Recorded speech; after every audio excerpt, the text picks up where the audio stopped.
Hello, I'm Annie Mazes. I handle adult library marketing at Workman Publishing. I'm going to talk to you about a few titles today, but first, if you have any questions, please feel free to email me. First up, I'm going to be talking about The Archer. Shruti Swami had a beautiful short story collection out last summer called A House is a Body, and this is her debut novel. It's set in Bombay during the 60s and 70s, and it provides both a rich cultural experience and a vivid exploration of relatable themes like gender, art, motherhood, as it follows the life of Vidya and her love affair with the dance called Kathak. Next up, we have How Magicians Think by world-renowned magician Joshua Jay. He reveals the mindset behind magic, what it's like to practice an art that so many love, yet so few understand. This is not a how-to book or a how do they do it expose. He describes more the making of the illusions, the psychology behind them, and the characters who create them. So he writes about how technology influences the world of magic, the aesthetics of performances, his contemporaries, including David Copperfield, Penn and Teller, David Blaine, how magicians hone their craft. He himself spends hours in the dark practicing sleight of hand tricks. And he answers questions like, can a magic trick be too good? Or how do you saw a person in half? It's very compelling, thoughtful insight into this fascinating world. Lonely Castle in the Mirror is in a tranquil neighborhood in Tokyo. 7 students are avoiding going to school, hiding in their darkened bedrooms, unable to face their family and friends until the moment they find the mirrors in their bedrooms are shining. This has been a huge bestseller in Japan.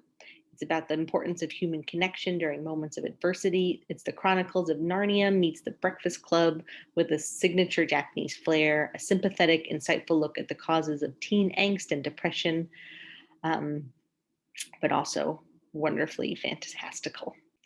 Gastro Obscura is amazing.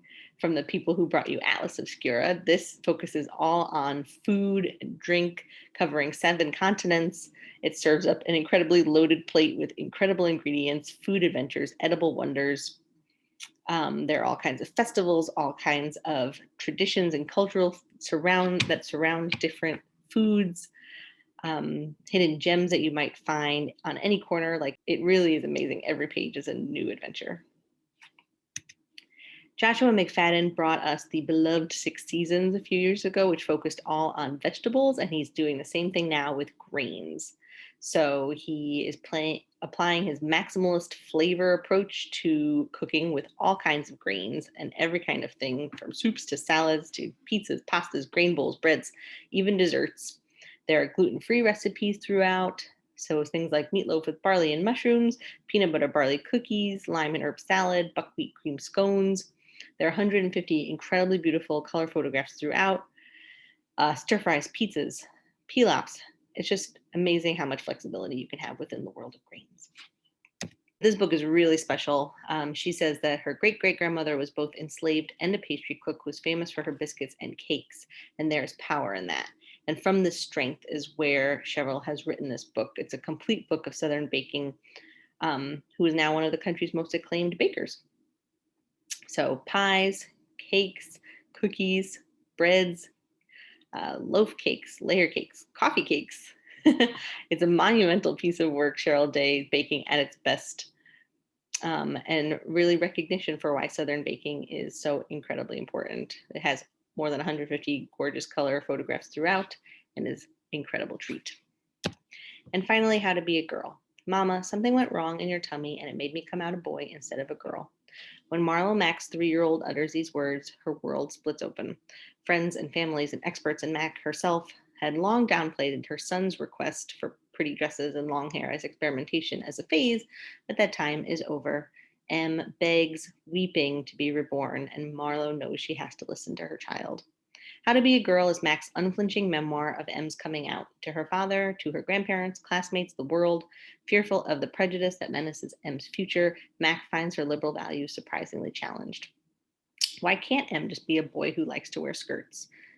Because Em is a girl. And mother and daughter teach one another how to be a girl. Mack realizes that really it's the world that has a lot to learn from her incredible, beautiful, sparkling Em. For all parents of LGBTQ children, this is an incredibly inspiring personal narrative of a mother's struggle to support her transgender daughter. That is it for me. Thank you so much. I hope you have a really excellent ALA.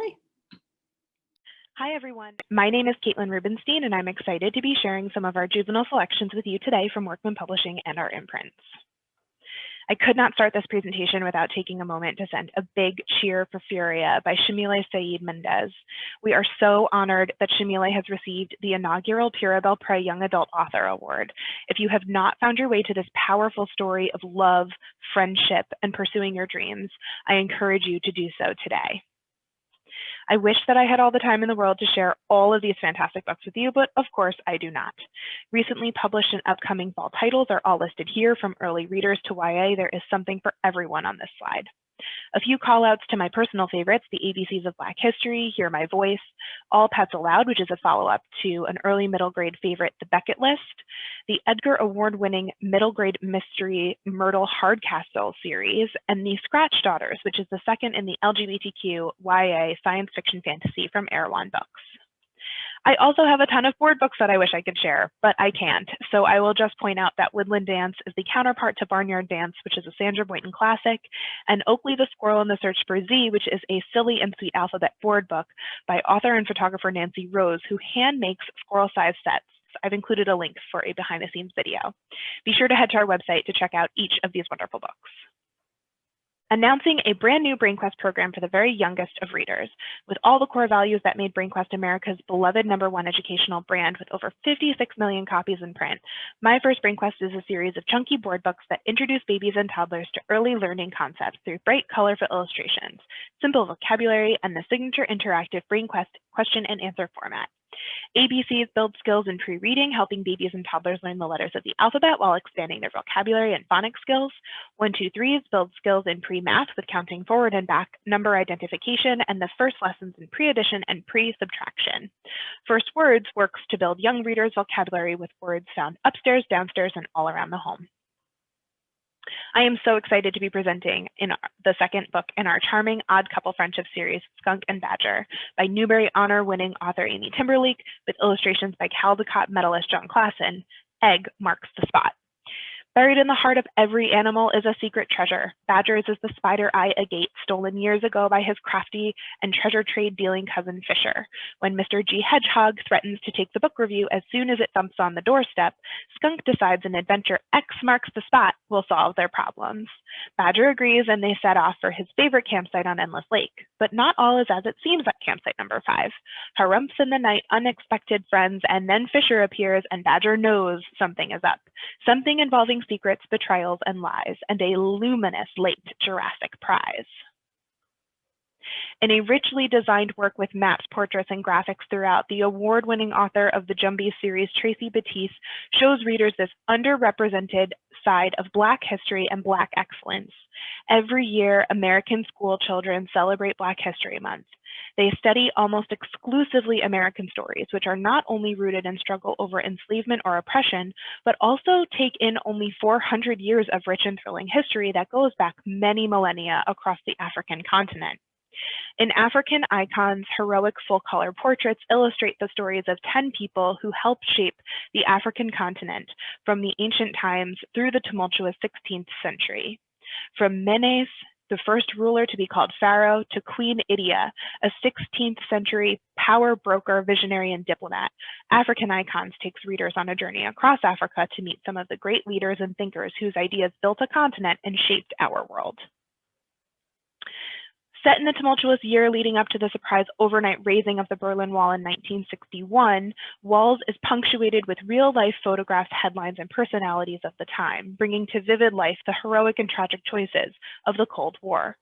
Drew is an Army brat, a hotshot athlete poised to be his high school star pitcher, when he has to move for the 6th time in 15 years, this time to West Berlin, where American soldiers like his dad hold an outpost of democracy against communist Russia, Hitler's former capital. Meanwhile, in East Berlin, his cousin Matthias has grown up in the wreckage left by Allied bombing during World War II, on streets ruled by the Communist Party's secret police. From the opposing sides of the Cold War, Drew and Matthias begin to overcome the many ideological walls between them to become wary friends.